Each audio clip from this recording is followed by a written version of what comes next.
નમસ્કાર. આકાશવાણી સમાચાર હર્ષ લેવા વાંચે છે. પ્રધાનમંત્રી નરેન્દ્ર મોદી આજે મહારાષ્ટ્રના વર્ધાના પ્રવાસે પીએમ વિશ્વકર્મા યોજનાના 1 વર્ષ નિમિત્તે આયોજિત કાર્યક્રમમાં ભાગ લેશે. રાષ્ટ્રપતિ દ્રૌપદી મુર્મુ આજે ઝારખંડના રાંચીમાં ICAR national institute of secondary એગ્રીકલ્ચરના શતાબ્દી વર્ષની ઉજવણી પ્રસંગે આયોજિત કાર્યક્રમમાં સંબોધન કરશે. ઉપરાષ્ટ્રપતિ જગદીપ ધનખડ આજથી દાદરા અને નગર હવેલી તથા દમણ અને દીવની 3 દિવસની મુલાકાતે. હવામાન વિભાગની આજે આંદમાન અને નિકોબાર ટાપુઓમાં ભારે વરસાદની આગાહી અને ભારતે બાંગ્લાદેશ સામે ટેસ્ટ મેચના પ્રથમ દિવસે અશ્વિનની સદીની મદદથી 6 વિકેટે 339 રન કર્યા. પ્રધાનમંત્રી નરેન્દ્ર મોદી આજે મહારાષ્ટ્રના વર્ધાની મુલાકાત લેશે. શ્રી મોદી રાષ્ટ્રીય પીએમ વિશ્વકર્મા યોજનાના 1 વર્ષ નિમિત્તે આયોજિત કાર્યક્રમમાં ભાગ લેશે. કાર્યક્રમ દરમિયાન શ્રી મોદી પીએમ વિશ્વકર્મા યોજનાના લાભાર્થીઓને પ્રમાણપત્રો એનાયત કરશે અને લોનની રકમ જમા કરાવશે. પરંપરાગત વ્યવસાયો સાથે સંકળાયેલા કલાકારોના કૌશલ્ય વિકાસ માટે પીએમ વિશ્વકર્મા યોજના શરૂ કરવામાં આવી હતી. શ્રી મોદી વર્ધામાં આયોજિત કાર્યક્રમમાં લાભાર્થીઓને ટૂલ કીટ અર્પણ કરશે. તેઓ થીમ પેવેલિયન ખાતે કલાકારો સાથે વાતચીત પણ કરશે. શ્રી મોદી અમરાવતી જિલ્લામાં સ્થપાનાર પીએમ મિત્ર ટેક્સટાઇલ પાર્કનું શિલારોપણ કરશે અને મહારાષ્ટ્ર સરકારની 2 યોજનાઓ શરૂ કરશે. રાષ્ટ્રપતિ દ્રૌપદી મુર્મુ આજે ઝારખંડની રાજધાની રાંચીમાં નામકુમ ખાતે ICAR national institute of secondary એગ્રીકલ્ચરના શતાબ્દી વર્ષની ઉજવણી પ્રસંગે આયોજિત કાર્યક્રમમાં સંબોધન કરશે. આ સંસ્થાએ નવીનીકરણ દ્વારા 100 કરોડ રૂપિયાથી વધારાની આવક પેદા કરી છે અને દેશમાં લાખના ઉત્પાદનને સ્થિરતા આપી છે.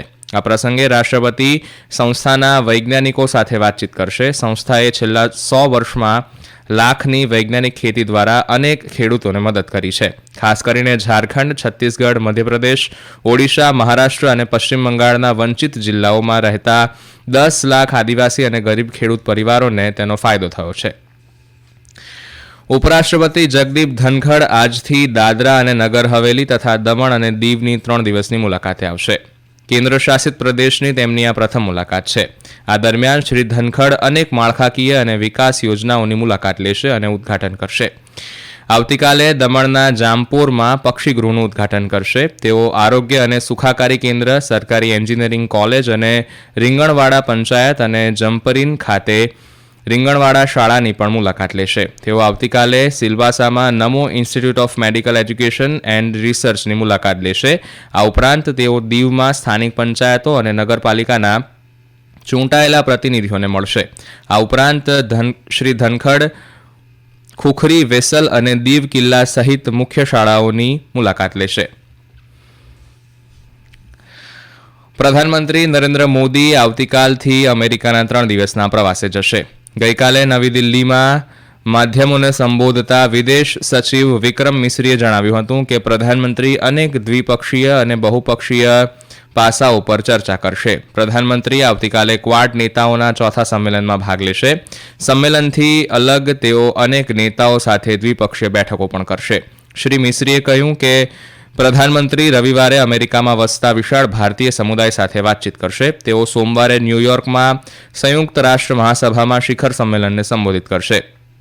વિદેશ મંત્રાલયના જણાવ્યા પ્રમાણે પ્રધાનમંત્રી અમેરિકાની અગ્રણી કંપનીઓના CEO સાથે પણ વાતચીત કરશે. હરિયાણા વિધાનસભાની ચૂંટણી માટે ચૂંટણી પ્રચાર વેગ પકડી રહ્યો છે. ત્યારે દિલ્હીના ભૂતપૂર્વ મુખ્યમંત્રી અને આમ આદમી પાર્ટીના રાષ્ટ્રીય કન્વીનર અરવિંદ કેજરીવાલ આજે હરિયાણાના જગાધાર ખાતે રોડ શો યોજશે. દરમિયાન ભારતીય જનતા પાર્ટીના રાષ્ટ્રીય અધ્યક્ષ જગત પ્રકાશ નડ્ડાએ ગઈકાલે રોહતકમાં હરિયાણા વિધાનસભાની ચૂંટણી માટેનો ઢંઢેરો બહાર પાડ્યો છે. સંકલ્પ પત્ર નામના આ ઢંઢેરામાં 20 વચનો આપવામાં આવ્યા છે, જેમાં લાડો લક્ષ્મી યોજના હેઠળ તમામ મહિલાઓને દર મહિને ₹2100, 10 ઔદ્યોગિક શહેરોનું નિર્માણ, પ્રતિ શહેર 50,000 સ્થાનિક યુવાનોને નોકરી આપનાર ઉદ્યોગ સાહસિકોને વિશેષ પ્રોત્સાહન, ચિરાયુ આયુષ્યમાન યોજના હેઠળ દરેક પરિવારને ₹10 લાખ સુધીની મફત સારવારનો સમાવેશ થાય છે. આ સમાચાર આપ આકાશવાણી પરથી સાંભળી રહ્યા છો. આ સમાચાર આપ અમારી YouTube channel AIR news Gujarat પર પણ સાંભળી શકશો. વધુ સમાચાર માટે આપ અમારા ટ્વિટર હેન્ડલ AIR News_ABAD ને ફોલો કરી શકો છો. કેન્દ્રીય નાણાં અને કોર્પોરેટ બાબતોના મંત્રી નિર્મળા સીતારમણે જણાવ્યું છે કે 2047 સુધીમાં ભારતને વિકસિત રાષ્ટ્ર બનાવવાના લક્ષ્યને આગળ ધપાવવામાં બેન્કિંગ ક્ષેત્રએ નિર્ણાયક ભૂમિકા ભજવવી પડશે. ગઈકાલે પુણેમાં બેંક ઓફ મહારાષ્ટ્રના 90મા સ્થાપના દિવસ પ્રસંગે આયોજિત એક કાર્યક્રમમાં સુશ્રી સીતારમણે એમએસએમઈ સેક્ટરને ટેકો આપવાના મહત્વ પર ભાર મૂક્યો અને બેંક દ્વારા અમલી બનાવવામાં આવેલી કેશ ફ્લો આધારિત ધિરાણ મોડેલની પ્રશંસા કરી હતી.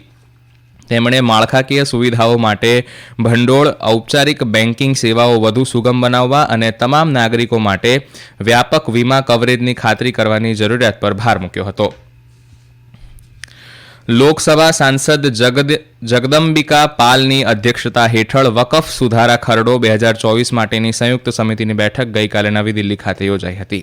આ ખરડાનો હેતુ વકફ મિલકતોના સંચાલનની પ્રવર્તમાન ખામીઓને દૂર કરવાનો અને તેના વહીવટ અને સંચાલનની કાર્યક્ષમતા વધારવાનો છે. વકફ સુધારા ખરડાનું લખાણ લોકસભાની વેબસાઇટ પર હિન્દી અને અંગ્રેજી ભાષામાં ઉપલબ્ધ છે. ઉલ્લેખનીય છે કે બજેટ સત્ર દરમિયાન લોકસભામાં રજૂ કરાયેલા ખરડાને સંસદની સંયુક્ત સમિતિને મોકલવામાં આવ્યો હતો. શારજાહ ઇન્વેસ્ટમેન્ટ ફોરમ SIF 2024ની 7મી આવૃત્તિનું ગઈકાલે સમાપન થયું છે. આ સાથે futuristic vision for smart economies વિષય પર 2 દિવસની સઘન ચર્ચાનો અંત આવ્યો છે. આ કાર્યક્રમમાં 100થી વધુ સત્રોમાં 80થી વધુ પ્રતિષ્ઠિત વૈશ્વિક મહાનુભાવોએ ભાગ લીધો હતો. હવામાન વિભાગે આજે આંદમાન અને નિકોબાર ટાપુઓમાં ભારે વરસાદની આગાહી કરી છે. હવામાન વિભાગના જણાવ્યા અનુસાર પૂર્વ મધ્યપ્રદેશ, છત્તીસગઢ, નાગાલેન્ડ, મણિપુર, મિઝોરમ, ત્રિપુરા, અરુણાચલ પ્રદેશ, આસામ અને મેઘાલયમાં 22થી 25 સપ્ટેમ્બર દરમિયાન છૂટાછવાયા સ્થળોએ ભારે વરસાદ થવાની સંભાવના છે. આ સપ્તાહ દરમિયાન કોંકણ, ગોવા, મરાઠાવાડા, રાયલસીમા અને તટીય કર્ણાટકમાં છૂટાછવાયા અને હળવાથી મધ્યમ વરસાદની સંભાવના છે. ચેન્નઈના M.A. ચિદમ્બરમ સ્ટેડિયમ ખાતે ભારત અને બાંગ્લાદેશ વચ્ચે ગઈકાલે શરૂ થયેલી પ્રથમ ટેસ્ટ મેચમાં ભારતે 6 વિકેટે 339 રન કર્યા છે. R. અશ્વિને કારકિર્દીની 6ઠ્ઠી ટેસ્ટ સદી નોંધાવી હતી અને 102 રને અણરમ રહ્યા હતા. રવિન્દ્ર જાડેજા પણ 86 રને અણનમ રહ્યા હતા. યશસ્વી જયસ્વાલે 56 તથા રિષભ પંતે 39 રન કર્યા હતા. બાંગ્લાદેશ વતી હસન મહમૂદે 4 વિકેટ લીધી હતી. અગાઉ બાંગ્લાદેશે ટોસ જીતીને ફિલ્ડિંગ પસંદ કરી હતી. બેડમિન્ટનમાં ભારતીય શટલર માલવિકા બનસોડ આજે ચાઇના ઓપન BWF સુપર 1000 ટુર્નામેન્ટમાં વિમેન સિંગલ્સની ક્વાર્ટર ફાઇનલમાં મેચમાં જાપાનની અકાને યામાગુચીનો સામનો કરશે.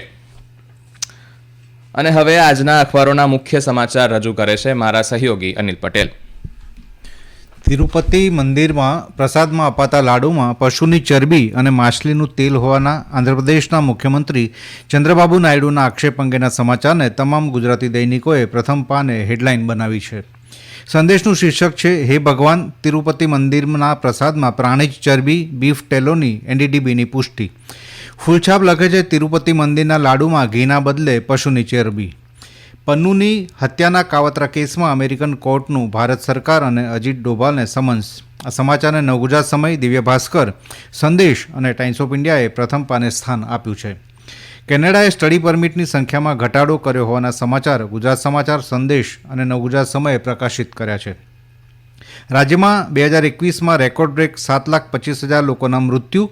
કોવિડ પીકના 3 માસમાં 3,46,000ના મૃત્યુ. આ શીર્ષક સાથે સંદેશે અહેવાલ પ્રસિદ્ધ કર્યો છે.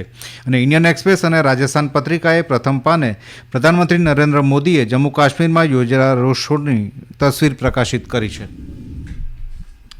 અંતમાં મુખ્ય સમાચાર ફરી એકવાર. પ્રધાનમંત્રી નરેન્દ્ર મોદી આજે મહારાષ્ટ્રના વર્ધાના પ્રવાસે PM વિશ્વકર્મા યોજનાના 1 વર્ષ નિમિત્તે આયોજિત કાર્યક્રમમાં ભાગ લેશે. રાષ્ટ્રપતિ દ્રૌપદી મુર્મુ આજે ઝારખંડના રાંચીમાં ICAR national institute of secondary એગ્રીકલ્ચરના શતાબ્દી વર્ષની ઉજવણી પ્રસંગે આયોજિત કાર્યક્રમમાં સંબોધન કરશે. ઉપરાષ્ટ્રપતિ જગદીપ ધનખડ આજથી દાદરા અને નગર હવેલી તથા દમણ અને દીવની 3 દિવસની મુલાકાતે. હવામાન વિભાગની આજે આંદમાન અને નિકોબાર ટાપુઓમાં ભારે વરસાદની આગાહી. અને ભારતે બાંગ્લાદેશ સામે ટેસ્ટ મેચના પ્રથમ દિવસે R. અશ્વિનની સદીની મદદથી 6 વિકેટે 339 રન કર્યા. આકાશવાણી પરથી સમાચાર પૂરા થયા. નમસ્કાર.